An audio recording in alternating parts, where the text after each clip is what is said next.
Imebainika kwamba kwa sasa Wakenya wengi wamegeukia vyombo vya habari haswa redio ili kuweza kuwasilisha na kueleza shida na matatizo yao ya ndoa na hata matatizo ya kifamilia, wakitarajia kwamba watapata msaada wa aina fulani. Hata hivyo, wanasaikolojia wanadai kwamba hii ni njia tu ya kujivua nguo hadharani, huku msaada unaotarajiwa ukiwa haupo kamwe. Mwanahabari Lofty Matambo alitathmini swala hilo, huku tayari baadhi ya jumbe za siri zilizolengwa katika kituo fulani cha redio humu nchini zikipata upenyo kwenye mtandao na kugeuka kuwa fedheha kwa waliotarajia kupata msaada. Hello Paul. Yes. Shikilia simu yako, hii ni Radio Maisha eh? Vyombo vya habari vimekuwa na vipindi mbalimbali vya kuyasikiliza matatizo hayo na kujaribu kutoa suluhu, anga kuzima moto unaoonekana kuziteketeza ndoa na uhusiano wa wanandoa na hata wapenzi. Okay, shida yako iko wapi? Sasa huyu boyfriend wangu hataki kusoma katiba. Ananiambia mpaka tuoane. Mpaka muoane.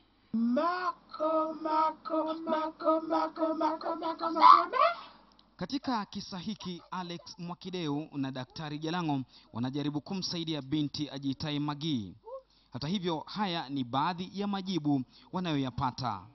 Oga maji baridi. Oga maji baridi.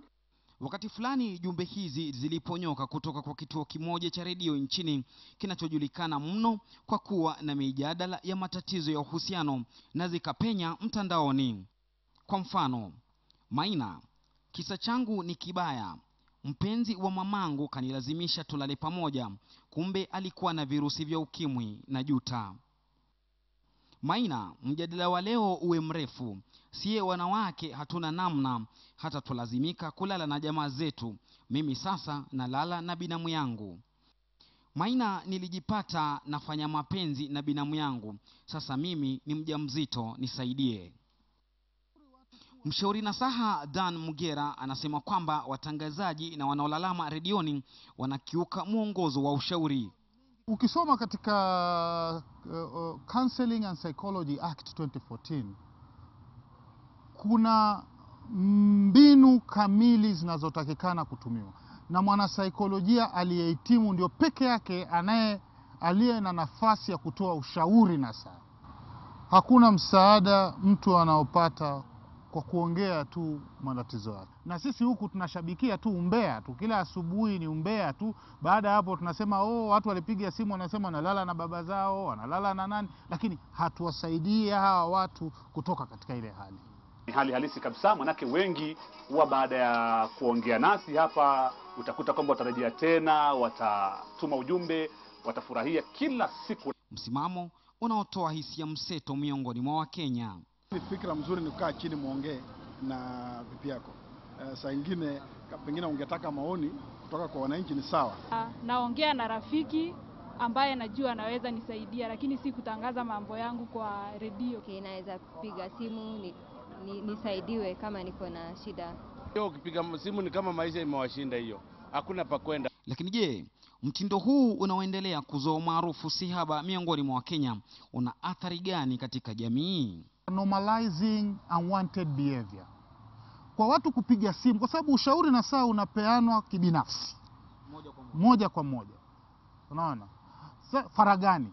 Sasa watu wanapopiga simu na kujianika namna ile, inafanya watu wamake kwanza, wengine ambao walikuwa hawajui kuna mambo kama hayo yanaendelea ulimwenguni, na inapeana picha kwamba jamii inaoza. We have fun, tunapata ile burudani, lakini pia mawaidha ni kitu kizuri. Ni mjadala unaoweza kukosa upeo ikizingatiwa kwamba ushiriki wa wapigaji kura na watumaji wa jumbe kwenye vyombo vya habari ni kwa hiari yao. Wengi wao waandishi wa habari si wana saikolojia, wala wengi wao hawajasomea ushauri nasaha.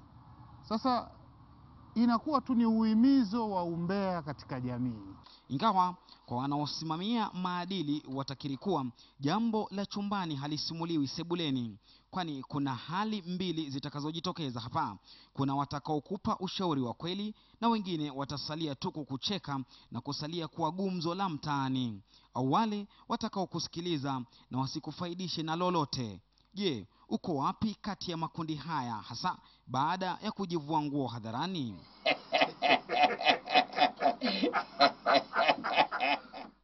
Na huku umaarufu wa vyombo vya habari ukiendelea kukua, sasa una hiari ya kuyaweka paruanja mambo yako ya nyumbani, au kutafuta mshauri nasaha anayetambulikana kisheria, au utasalia na madhila yako kimya kimya. Chaguo ni lako. Lofty Matambo, KTN leo.